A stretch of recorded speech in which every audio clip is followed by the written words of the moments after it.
for coming to. Thank you everyone for coming to today's event. I'm Dr. Kitisu, or Dr. K. I'm the advisor to the Economics Club. So to begin the program, I would like to pass it on to Dr. Siriani to say a few words. Thanks, Dr. K. Welcome, everyone. It's good to see some of our recent graduates. I will introduce them and then turn it over to the Economics Club president for the session tonight. So for those of you who don't know me, my name is Philip Siriani. I am the chair of the economics department at SUNY Oneonta, and it's my pleasure to welcome these four distinguished graduates, recent graduates from our program. So we'll start with Carly Neugebauer, who is a 2018 graduate, economics and studio art, is currently a business operations analyst in the investment intelligence data products division for NASDAQ. Carly served 4 years as secretary of the class of 2018 and did a senior project in the senior seminar in economics on binge drinking and GPA, and looking at the correlation between those among students at SUNY Oneonta. I remember that project, Carly. It was very good. So welcome back. Good to see you. Thank you. Our second panelist, Michael Lee, is a trust banks analyst at Broadridge Financial. Michael received an MBA in finance from the Peter J. Tobin College of Business at St. John's University last year in 2020. Michael was an economics major and graduated in 2018, and his senior project was on professional baseball franchise quality and county economic outcomes. So welcome, Michael. Good to see you as well. Thank you. Our third panelist, Nick Giordano, is an examiner at FINRA, the Financial Industry Regulatory Authority. A 2019 graduate from the economics program, was also the starting goalkeeper for the Oneonta soccer team. Nick was a winner of the New York State Economics Association undergraduate student paper competition. It's great to see you, Nick. Knew you would be very successful and very happy that you're back here joining us tonight. And last but not least, Tan Nguyen is a public health coordinator for the Albany County Department of Health, was a double major, economics and philosophy, in 2018. Also winner of the New York State Economics Association student paper competition the year before Nick. And his project was on the Affordable Cares Act and cancer screening for people in low income brackets. So good to see all of you. And thank you very much for taking the time out of what I'm sure is a very busy schedule for all of you, just starting your careers to come back here and talk with us tonight. So great to see you all. And I will now turn it over to Alexa Laska, who is the president of the Economics Club and will facilitate tonight's discussion. Thanks so much. So as Dr. Siriani said, my name is Alexa. I'm the president of the Economics Club. Also members of the e-board are Logan Conti. He is our vice president. Justin Almanzar, who is our secretary. Noah Davis, who is one of our public relations chairs. Olivia Halligan, who is another of our public relations chairs. Alex Borbis, who is our treasurer, and obviously Dr. K is our advisor. Someone yell at me if I ever forget something during this. Anyone has permission to do so. So the way tonight is going to work is we're expecting there to be about 45 to 50 minutes out of the hour that are questions that we've put together previously, the panelists have seen. At any point, if you've come up with a question, please put it in the chat, as well as if you're sitting with anybody right now who is not currently signed in on their own account. so that we can have that for attendance purposes. The last 10 to 15 minutes of tonight's presentation is going to be more conversational. We would like all of our guests to participate, ask questions, really be actively listening to all of what's happening here. Ideally, we'd like cameras to be on. We understand if you cannot or if you're not comfortable doing so, but really it would help us with our participation end. With regards to who is asking who questions, the panelists were provided with 4 specific questions for themselves, and then there's a list of general questions that they were all provided with. So Justin will start, and he will ask Michael a question first. Then Logan will ask Carly a question. I will ask Ton a question, and then Noah will ask Nick a question. After we've gotten through all of those questions, we will then go and we will ask all of the general questions in the same order. So Michael, Carly, Ton, Nick. Are there any questions? Okay, I'm going to turn it over to Justin to begin. All right, it's nice to have you all. Hello, Michael. Hope you're doing well. And just seeing as how you recently graduated, how do you manage to work a full-time job while also in an MBA program, seeing as that's very busy? Mm-hmm. Yeah, so, luckily I had the ability of doing it part-time, so I didn't have to take, 5 classes a semester. So really it comes down to like everything else, like, school related. It's all about time management and not wasting your time. And sometimes, especially during my busy season with work, it's, I could be working very late nights, and it's really, thinking ahead, planning like when I'm taking my courses. I was able to take a lot of these courses online, which helped. When I had to go in person classes, luckily my manager and director were very nice and understanding of me, leaving at 6 o'clock to go to a night class, or, when that was the case. But 50% of it's online, and I was able to, work on the weekends or night and kind of just plan ahead and, and stay ahead of that. Nice to hear. Very flexible, I see. That was the key. Yep, absolutely. Okay, the next question is for Carly. The question is, what experiences do you think contributed the most to getting you to where you are today? So I think always keeping busy is very important. When you're busy, you're learning. And what really helped me get to where I am today came from working a variety of jobs throughout high school and college and post-grad. Even the smaller part-time jobs that I did at Oneonta, like being a night host or working at the middle school, exposed me to so many different experiences in the workforce and really gave me a sense of responsibility. While at Oneonta, I think like participating in student government for the 4 years helped me meet a variety of students and faculty and alumni. And so meeting different types of people opens you up to different doors and different experiences. And I also think few of the courses that I took at Oneonta that really set me up for success were public speaking, econometrics, and senior seminar. So all of those things really contributed to where I am today. Thank you. Fantastic. Our next question is for Tom. We're wondering what the benefits are of having a background in economics, regardless of your professional field is. Well, before I start, I just want to say thank you for having me. I really appreciate you guys putting this together. It's really a privilege.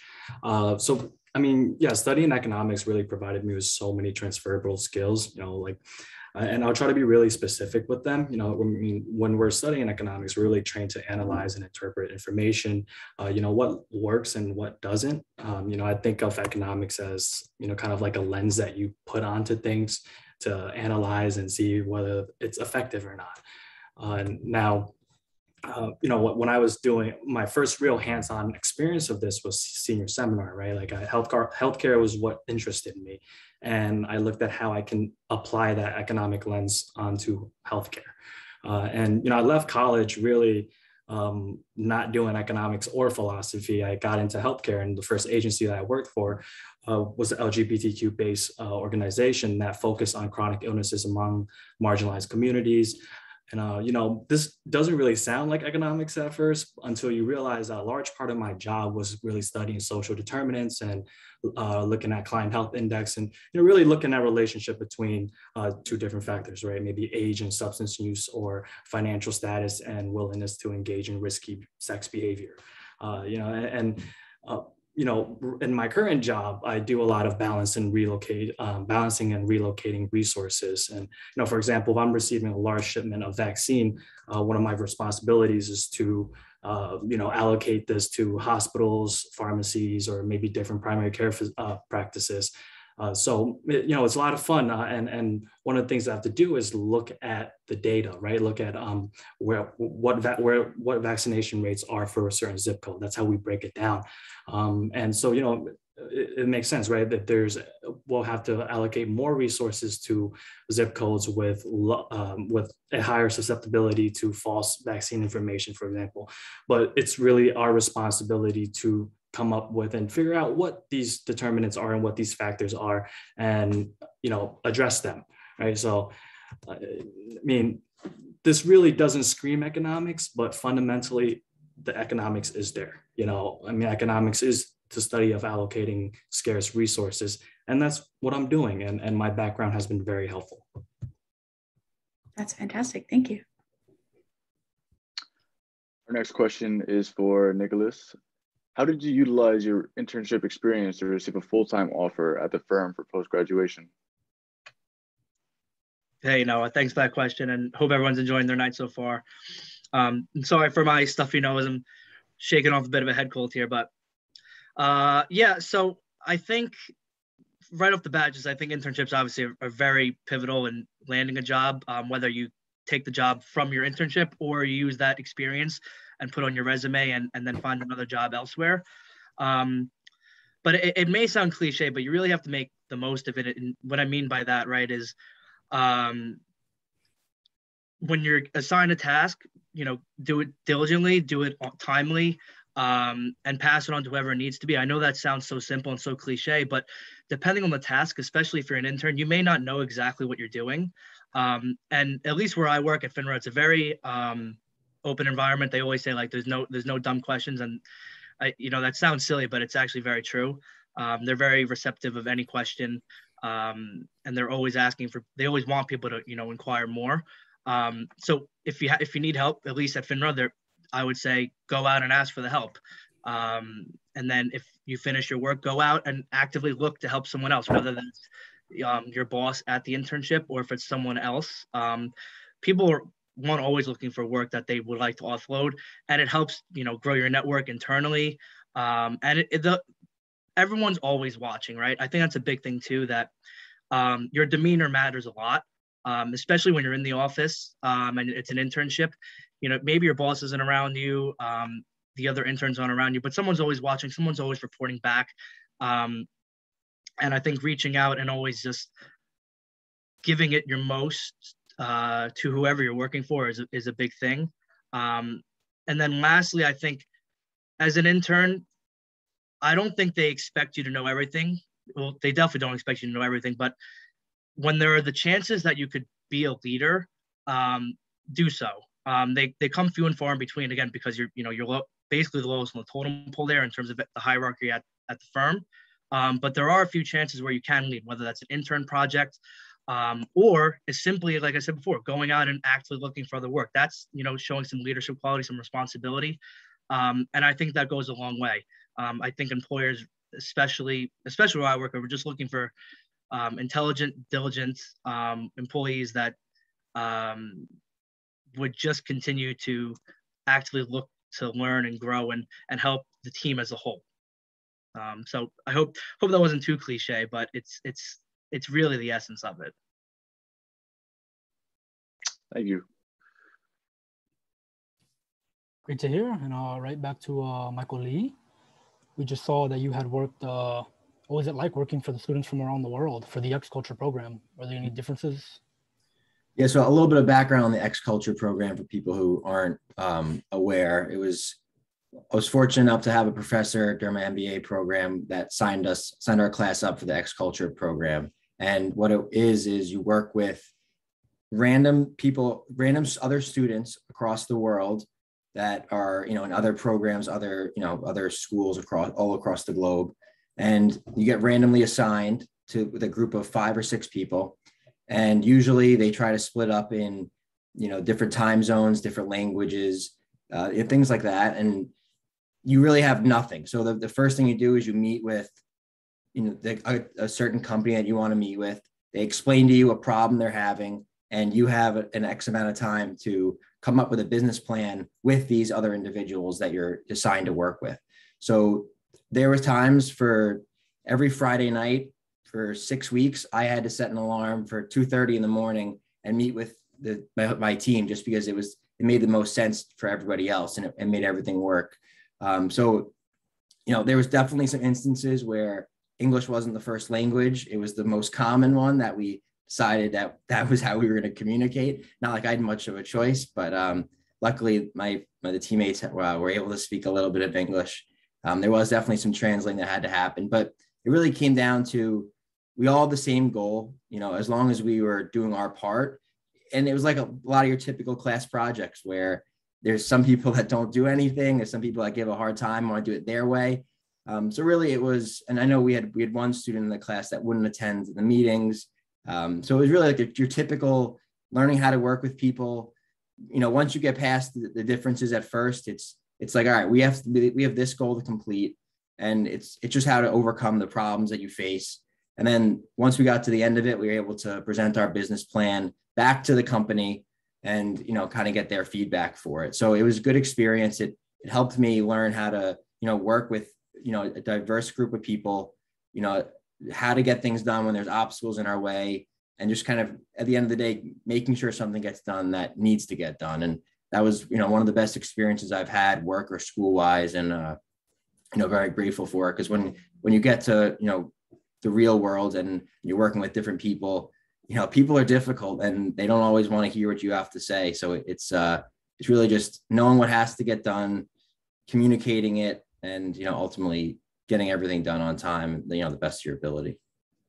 Thank you. Very interesting to hear how it's so similar to college and groups. Absolutely. Before we go on to Logan's question for Carly, there was a quick question in the chat relating to your current response. The question is from Catherine, who says, when you worked alongside your teammates, did you ever run into culture clash? I would say so. And this was a little bit ago, so if the story's a little bit shaky, but we definitely had, I would say we had two individuals. They were in the same time zone, but from very different countries and very different personalities. And I don't really necessarily know if it's culture clash, but it was more so just one person was so disrespected by another person that not realizing they were in the same time zone. And it was almost just like they couldn't get over that, someone from a different country was telling them what to do. And, there wasn't really a culture clash in terms of, we do something this way, I do something this way. So, what are we going to do? It was more so just the personalities. It wasn't really a situation where, they believe this, we believe that. And it was, where they weren't going to work together type of thing. But, you really realize that they may have an accent, they may look different, but they still are, just a human being, and they have the same goal as you. And, they're really so similar when it comes down to it. And that's really what, made it really realize. Absolutely. That's fantastic. I'm going to pass it over to Logan again. Okay, the next question for Carly. What do you think are the most important things you can do now and after graduation to help you jumpstart your career? Yeah, so I think econ and finance are both very broad, and you can go into many different directions with these majors, which is great. So some advice I have with that is to start finding your passion, because it takes a lot of time. With interviewing, people can read through you when you're not passionate about the role in the company. And passion is usually synonymous with work ethic, and people want to hire passionate people because they have a drive. And something else you can do while at Oneonta, which is something that I really wish I did, was interview. The more you're interviewing and applying, you're going to gain that interview experience, and you're going to become so much more confident and comfortable. And then when the right opportunity comes around, you'll be prepared for that. So I think that is something that I really wish I did while I was at Oneonta. And you can also ask questions, why didn't I get the role? And it's only going to help you further for when it's time for something you really want. And then another piece of advice is that do research on the industry that you want to join. I think that it's important to keep talking to people in different career areas and just gain many different experiences as you can. It'll help you to start figuring things out. Thank you. Wonderful. So the next one is for Tan. So keeping Carly's response in mind and your own experiences as well, we're wondering what some tips and strategies are for advocating for yourself as an entry-level staff member. Thanks, Alexa. And you know, Carly is spot on. I think that I agree with I agree with everything that she said. And you know, so now I just want to start off by suggesting that I think you all take risks when you're applying for your first job. I understand the pressure of finding a job that makes you feel like, geez, my degree is worth it, like it's paying off, right? But listen, I studied philosophy. It was my primary major. Picked up economics my junior year, second semester. I figure it might make me a little more employable, but again, left college, didn't do any of that. Got into an agency where it's a funny story. The very first position that I had interviewed for or applied for was a MSM health educator position. And I had no idea what it was, right? It was completely out of my wheelhouse. And MSN stands for Men Who Have Sex with Men. It's my role. The role was to provide health education for this group of people. Again, out of my wheelhouse, but I went for the interview, right? Didn't get the job, but they offered me something else. They offered me a different opportunity, an opportunity to work with marginalized youth. And my point is that, it's sometimes taking risks and, really does open your skills and it really teaches you to adapt. And, I mentioned the word opportunity earlier, and this is kind of more getting into the advocating side of this question, is that, I really don't think that we should, in my opinion, I don't think that we should allow ourselves to settle or stay at a job that, you think it's because it's a great opportunity, right? Don't feel like you owe your employer anything besides the service that you provide to them. This is contrary to a lot of what we hear, but, don't look at a job as a great opportunity. Look at as what opportunity are you bringing for the employer, right? Sell yourself in that way. And it's especially important in an interview process. It's a great opportunity for you to have me, right? It's a relationship, it's a balance. And of course there's a balance to this, but I do think that we just hear one version of this a lot, is that you should be grateful for an opportunity where that might not be true, right? Like that, I think there's a twist in that, like you need to take pride in what you have and sell yourself in that, and you are an opportunity as well. Now that, advocating for yourself is going to be very different for a lot of people. It's going to be different between me, Carly, Nick, and Mike. It boils down to a lot of like social determinants, right? Your race, your gender, your sexuality, even name preference, right? My name is Tan. No one ever sees that. And no offense, Michael, everyone sees Michael, right? Like there's a lot of Michaels out there. These differences aren't just bad or good, right? I think it's your responsibility to really figure out what your differences are and what they mean to you, what your values are and what you want to advocate for yourself, right?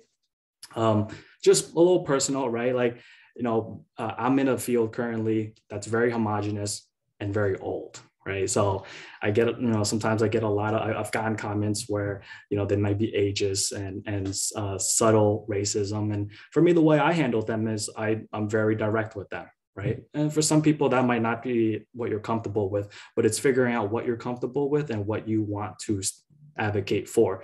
If you don't like to work on the weekends, you better set that early. Tell them you have kids, even if you don't have kids. Like it's about setting boundaries and advocating for yourself. That's fantastic advice. Thank you. For Nick, how have your experiences as a tutor previously affected you in terms of fostering your interest in becoming and serving the role of a substitute teacher? Sure.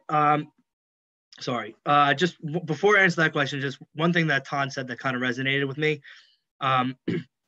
When I was interning at FINRA going into my senior year, the first thing my boss said to me when I walked into her office on the first day of the internship is that she said it's a 12-week internship for us to see if we like you, but also at the same time, it's a 12-week internship to see if you like us, right? So I think that's a good thing to keep in mind too when you're experiencing an internship or a job, a permanent job, right? See if you like it, right? I love the internship. I love what I do now as a full-time employee, and I was just very lucky. I know that doesn't always happen, but that's definitely something to keep in mind, right? The internship, they're definitely judging you and evaluating you, but evaluate the job as well. See if it's something that you see going forward. But back to the question, yeah, I tutored junior year and senior year of college. In micro and macro, one management class. And when I tutored, I really loved the feeling of helping someone. I never really had like that feeling before. I've never tutored. I was never a teacher. That wasn't really an interest of mine. But then when I started to do it, there was something about it that when some people come into the tutoring sessions and they're completely lost. I mean, some people just need like a little bit of guidance, a little bit of direction, and some people just have no idea what's going on. And then you see everything in between that. And to be honest, the most rewarding ones are the ones where people have no idea what they're doing. And even if you could just push them slightly in the right direction without them, as long as, even if they leave the tutoring session just not freaking out anymore, right? Like they're calm, they're collected, they feel like they could do at least decent on the exam. It was really a fantastic feeling. It was really gratifying. So then when the substitute teaching position came open, so my senior year, I had some space open in terms of time right? I didn't have a full class schedule. I just finished a lot of things in time early actually. But senior seminar was spring semester. So I had some more time on my hands. I took a few extra classes I didn't necessarily need. But then I also had time to grab a job. But I could have grabbed, any job on Main Street, on campus, whatever it may have been. But Oneonta as a community and Oneonta as a university gave a lot to me. I transferred in my junior year and I grew a lot as a person. I met a lot of fantastic people, friends, professors, teammates.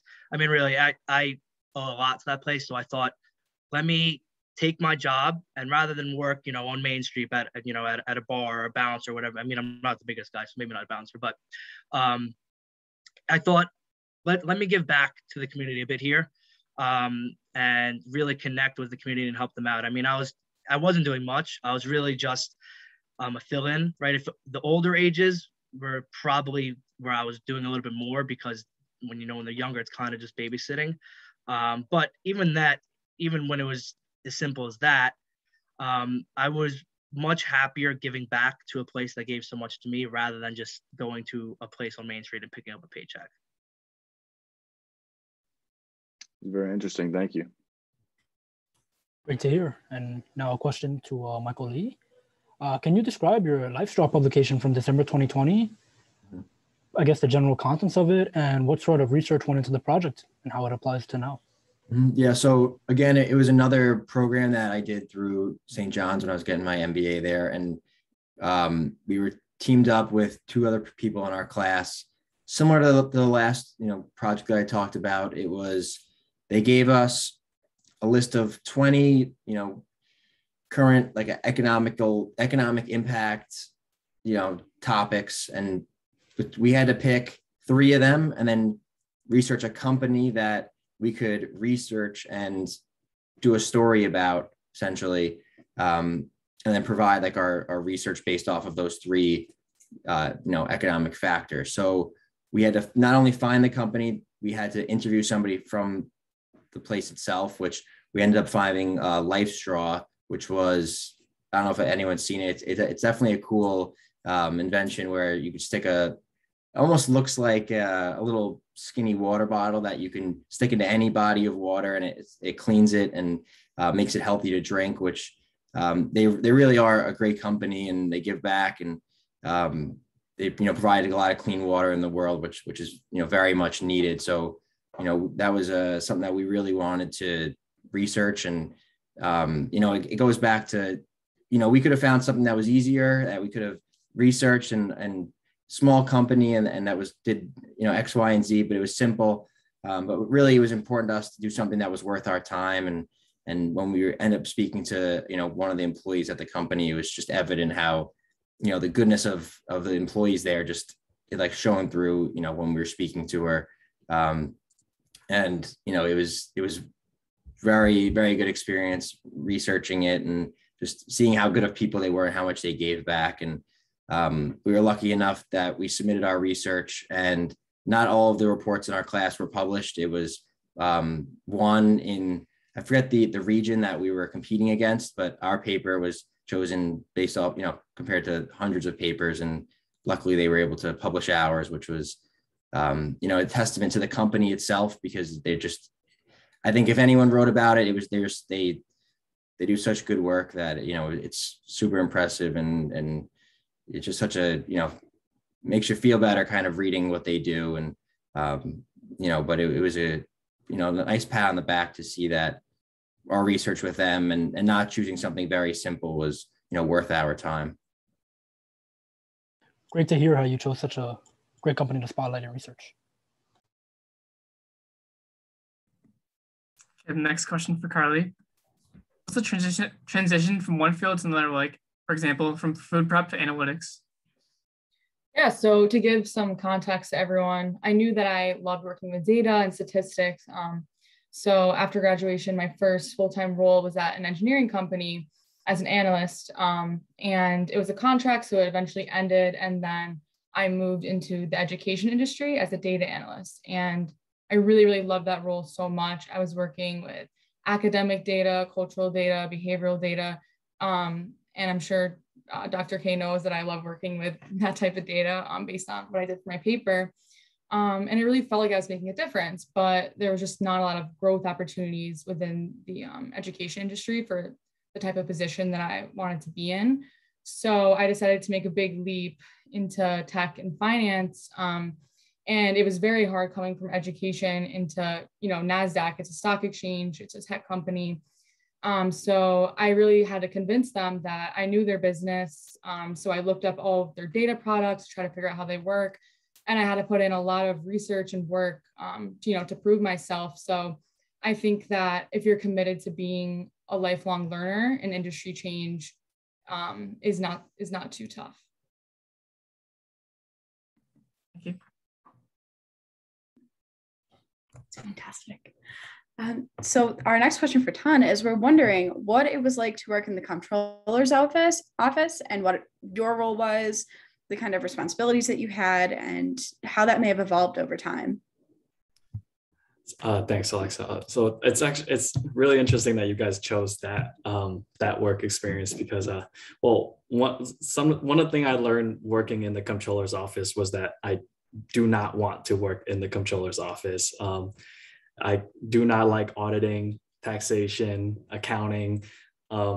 Honestly, accounting was probably the reason why I wasn't a business economics major.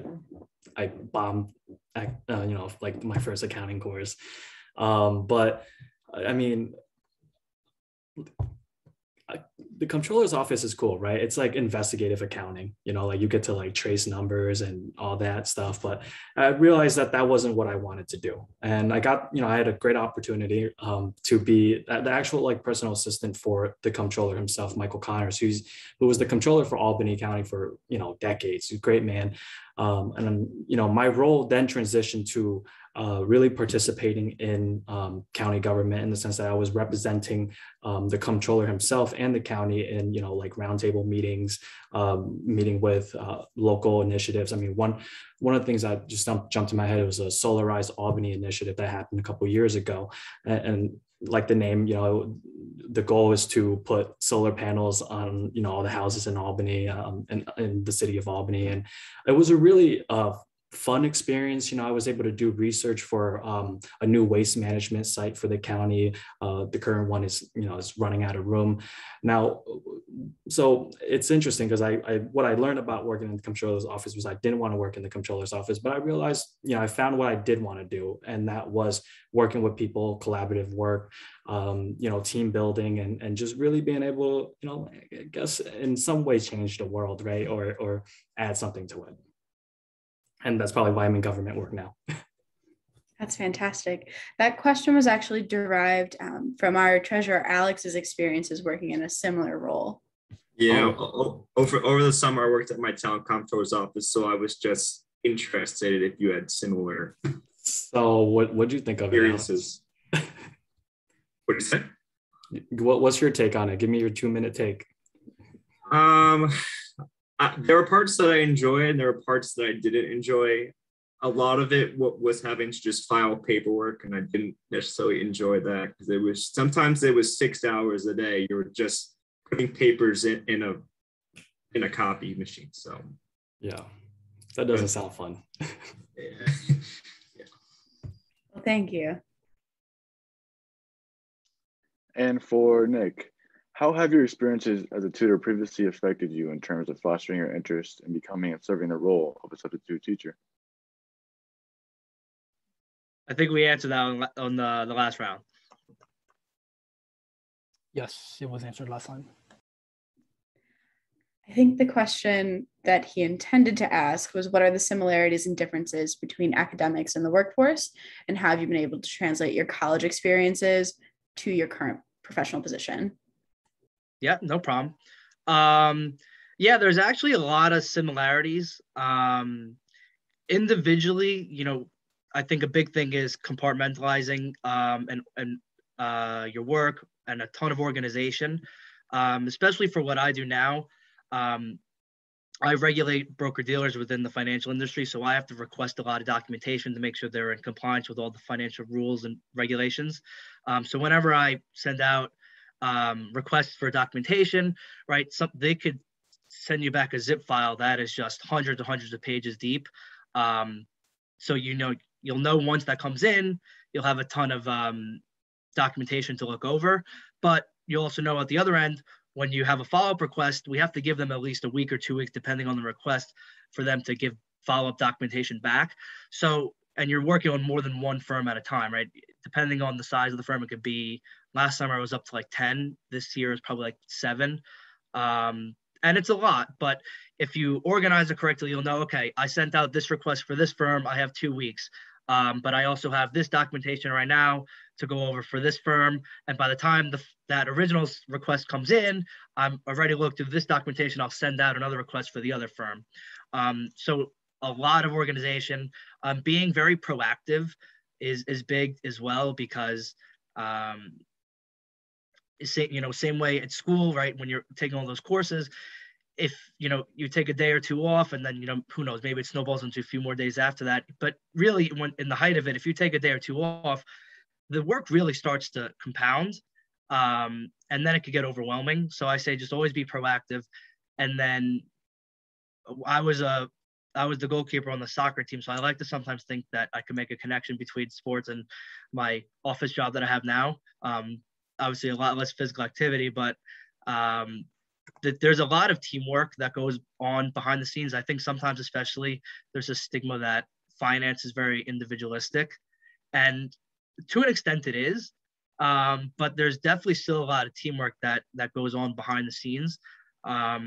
So right, I think a good comparison would be between your work, my work, and the soccer team was that to be a great soccer player, to be a starter on the team, right, you have to individually have very good characteristics, very good work ethic and qualities. But you have to make sure that those, excuse me, those qualities conform to the team as a whole. Your qualities don't deter the team, they actually enhance the team as well. And a big way of doing that is being proactive, right? Because if you're in a team and you don't do your work on time, or even if it's just on time, sometimes there's someone that's waiting for your work, the next step in the work. And if you're holding it up, you're holding a lot of people up, right? Because there's so many people above you, especially when you're a new hire. So I think there's a lot of individual qualities that also build in to the teamwork aspect of working in a corporate job. Sorry about that, and thank you. No problem at all. That's wonderful. Yeah, thank you again. So just so all of the panelists are aware, we know that you've all prepared one other question to respond, but we are going to cut to the general questions for everyone. Justin is going to ask the first question, followed by Logan, myself, and Noah in the same order. We've got the list. You also have the list. The response order is also the same. So Justin, whenever you're ready to start. All right, and on to the general questions. So I just guess the first question, how did this senior seminar and thesis paper enhance your professional and academic skills? And what was your topic for it? Yeah, so my topic was focused around baseball. I had not a clue what I wanted to write about. I didn't really know what interests me enough economically to really dive into it. And I went back and forth. I changed my topic probably 10 times. But so what my focus was, it was, what do I am at least passionate or curious enough about to really dive into something that I want to do a whole senior thesis on. So the exact topic was professional baseball, finance, franchise quality, and the county economic outcomes. Pretty much the gist of it is, does like team success and increase in team wins affect the economy of the local county that the team plays for? Ultimately, there was no definitive evidence, but it definitely trended towards that way. But the senior seminar class itself was probably by far my favorite class. And I know I have a bunch of professors on this, but they were all included in the class, so it's not a shot at anyone in particular. But it was definitely my favorite class, because not to say there was so much pressure, but you had to be prepared. You had to stand in front of the class and explain things that your professors were going to ask you questions and your classmates were going to ask you questions. So you had to go up there and face probably the toughest environment most of us have ever dealt with, in terms of our work life or school life. And it really prepared me for, now I'm a client, I work on a role on client facing, and I've prepared clients that bring a lot of revenue to my company. So it was such a great experience knowing that, if I can get through this, and just showing me that if you're prepared enough, you don't get nervous, or you get less nervous than you would, because there's no doubt in your mind that you know what you're going to say, every question that could be asked. And really, that's just in anything you do. If you're prepared and you're confident with what you're doing, you're going to do better off than if you don't really prepare, or you don't really understand everything to the fullest of the extent. And, if you cut yourself short and think, all right, if I do this and this, that's enough and I'll be fine. People see through that. And especially in senior seminar, where if you didn't know absolutely everything, you were going to get burned up there, and there's not going to be a good day. So, it was definitely a great experience knowing, you had to bring it every time you went to class. You had to ask good questions. And really, the best thing about it was the curiosity of everybody. Like there would be questions somebody would ask that, I wasn't thinking about, but, you got to see all these different topics, like Carly's, for example, binge drinking, and like things you wouldn't think about. You get to see a different side of it and a more in-depth thing of how things are correlated and the impact of it. So it was, it was such a good experience, and it was super important to, the rest of my growth in my career. Very interesting to hear. Thank you very much. Carly, if you'd like to add to that. Yeah, I think very well said by Michael. I agree with everything that he said. It was a very, very difficult course, and whether you're having a good day or a bad day, like, you had to get up there and speak and give it your all. For me, my paper, I collected my own data, which really, really is something that I'm glad I did, because it taught me like true data analysis. I use the skills from senior seminar all the time. I really dreaded going up there, public speaking in front of everyone on econ topics, but by the end of it, it gave me so much more confidence. The course really made me think analytically about the way the world works. And whenever we had to pick a topic from like the New York Times, I don't know if you guys are still doing that, but I would always try to pick one that wasn't financial. I'd pick a random topic and try to pull my own trends from that. So I really, really enjoyed that course, even though it really was scary at times. It definitely gave me the experience that I needed for the real world. That's wonderful. Thank you. Ton, would you like to add to it? Yeah, don't listen to these guys. Senior seminar was all right. It was really not that big of a deal. Dr. K was an all right, advisor. He actually threatened Nick and Carly and I to be here tonight. No, I'm totally kidding, guys. Like, senior seminar was, to me, like, I think it was life-changing. It definitely, like, wrapped up my career at Oneonta really well. Quickly, my topic was looking at if the Affordable Care Act improved cancer screening rates among low-income population. And I just want to talk about like the impact of like senior seminar. Like I was a transfer student, so I took all my like econ classes towards the later in my time there. So I didn't know anyone. I went into that class. It was like 25 kids, and I knew no one in that class. So the only people I knew was like people that I've had classes before or like seen them, and like we like awkwardly say hi, but that was it. And then again, you have 10, 15 faculty members just like really grilling your work. So you had to know your stuff. And I think, but that itself, I think is the most important lesson in senior seminar for me. You need to, like, it taught me I need to revel in being afraid and uncomfortable, right? Like you had to go up there and you had to make those presentations. So you have to prepare. I mean, everything everyone has says is prepare. Like it got to a point where when I got to my final presentation, I knew my entire presentation word for word without looking at the screen, without looking for anything. I can probably recite you my presentation right now. I was nervous, but once you just get up there and it just became memory. Like I was stat prepared. So senior seminar was really helpful in teaching me to be uncomfortable. Absolutely, that's wonderful. Nick, what would you like to add? Yeah, I would just piggyback off what everyone just said. It's the class is the most realistic class you'll have, right? And that's why I think it's very helpful. Like everyone was saying. Oh, before I get into that, I'll say my paper was what is the marginal revenue of a men's D1 basketball player? So I enjoyed that paper a lot. I'm very big into sports, and I found it really enjoyable. And I think just a heads up for everyone that will eventually be in senior seminar, pick a topic that you have a lot of passion about, because you are going to be just engulfed in this paper.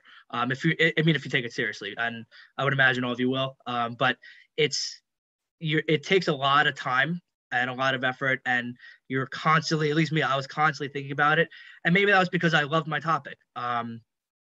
But senior seminar as a whole really prepares you for the outside world, for the workforce, and whatever it may be, right? Like everyone was saying, the public speaking isn't easy. And especially when you're at a new hire at an entry level job, you're speaking to people you've never met before. They have a ton of experience, not only at the company that they're at now, but probably the field as a whole. And it could be very daunting, right? So I think that it prepares you a lot for that. And I think the paper itself really, when you're writing it, I think it helps everyone how to really dig into the data that you have, how to manipulate it, how to persuade your argument from the data that you have, right? Because you can take data and probably make a few arguments out of it, right? It always has a real purpose to it, but you could spin it different ways, right? And then on top of that, I think, like Carly was saying before with the newspaper, right? I think it was the one thing that I found very helpful with that was, especially now in working in the financial industry, like if you read the news, you have to be able to connect the news to what's going on in your job in real life. And I didn't appreciate it at the time because I obviously wasn't working a full-time job yet, but you do that constantly. You'll take whatever's happening in the real world at these firms, right? Because I'm looking at firms, I have to see what they're doing in the journal, or I'll look online, or I'll even just get documentation from them. And I have to look at it and apply it to what I'm investigating.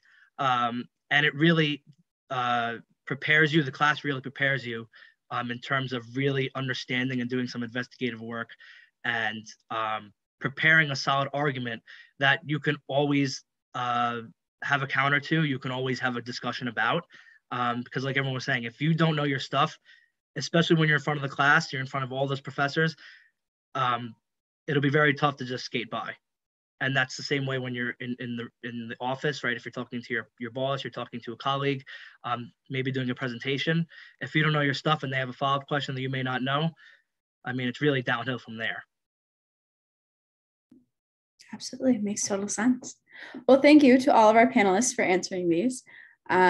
We know that we did prepare lots of general questions for all of you, but we do want to take this time because we're cutting a little bit short and a little bit close to open the floor up for questions from the audience.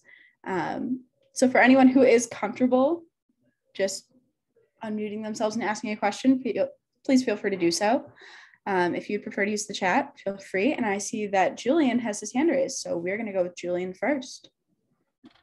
I have a question because I'm not an economics major, I'm an adolescent education major, but I wanted to know, because I'm my senior year, I know I'm gonna look for a job. I think this is a question for everyone. Do you think it'll be harder since we're still like in the pandemic to look for a job?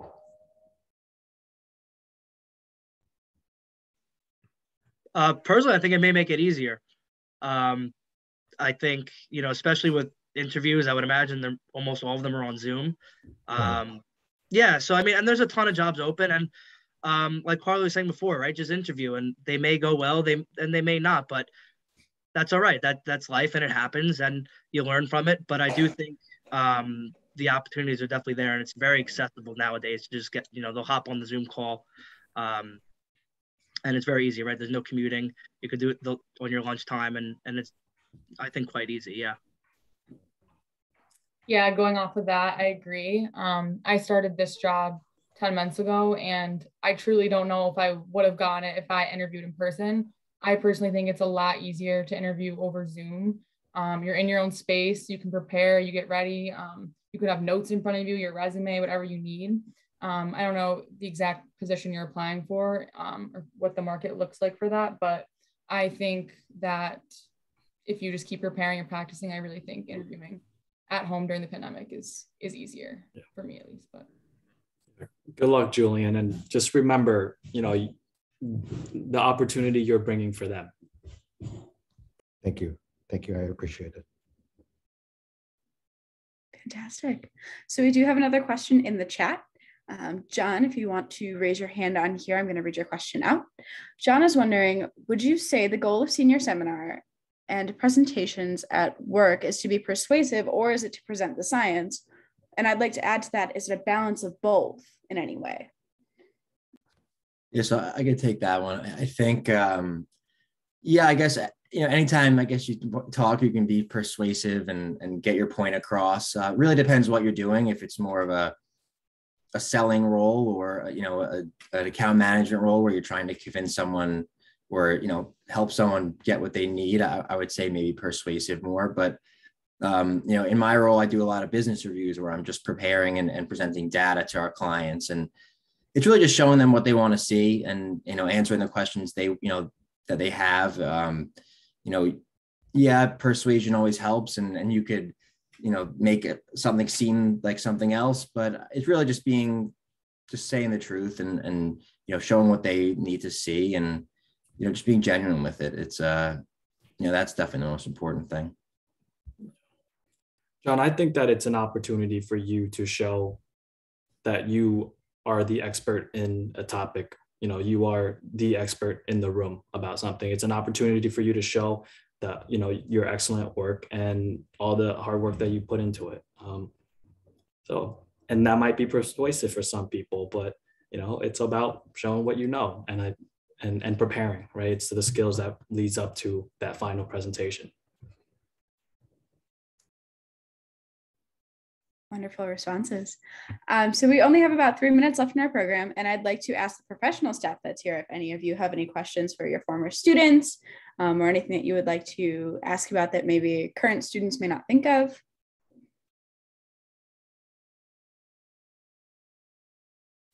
Maybe not.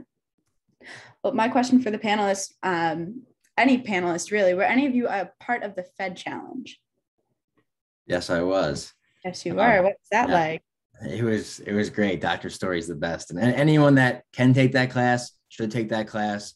I went into it, honestly, not knowing anything about the Fed at all. I don't know if that's a shock to Dr. Story or not, but it was just such a good learning experience being around, such like people with such knowledge on, on the Fed and staying up with current events. And it really, again, like kind of like senior seminar, it forced me to learn things that I probably wouldn't have learned, or it just gave me experience in dealing with people that, you know, in all honesty, were probably smarter than me or had more knowledge base on something, you know, and that's just it's a good principle in life, is to be around people that make you better and help you grow as a person, as an employee, as a student.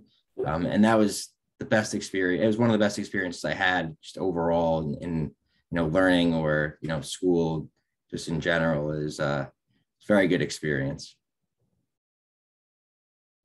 That's fantastic. We have time for about one more question if anyone has any. He's not the only Fed Challenge alum. Okay. Feel free to call him out, Dr. Story. Come on. Are you talking about me? No. Oh. You weren't on Fed Challenge. I dropped it. I know. I wasn't going to call you out on that. I regret that though. It was a bad decision. Everyone should do it. Wait a minute, Nick, you didn't take it either, did you? You dropped.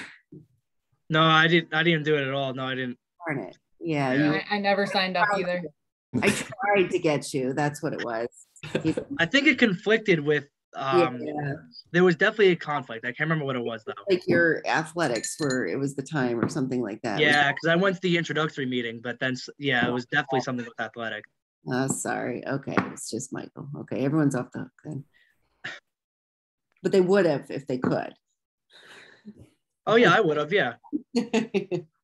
That's the moral of that story for everyone else. I had another thesis to write, so I couldn't. It's all right. You were busy. I know. Gotcha. All right. Well, Dr. Story, when we get the Fed Challenge alum page running, make sure that I'm literally working on it now. Yes. So it's like almost live. Awesome. Well, with that, it is now 7:59. We are all set for tonight. Myself and maybe some of the e-board and or panelists may hang back for a few minutes. Please feel free to connect with any of them on LinkedIn, and thank you all for coming. And thank you to our panelists and the professional staff and everyone for being here and making this happen for the second time, I would say pretty successfully. Absolutely. So I hope everyone has a great Thursday night. Thank you very much. Thank you. Thank you, everyone. Good seeing everyone.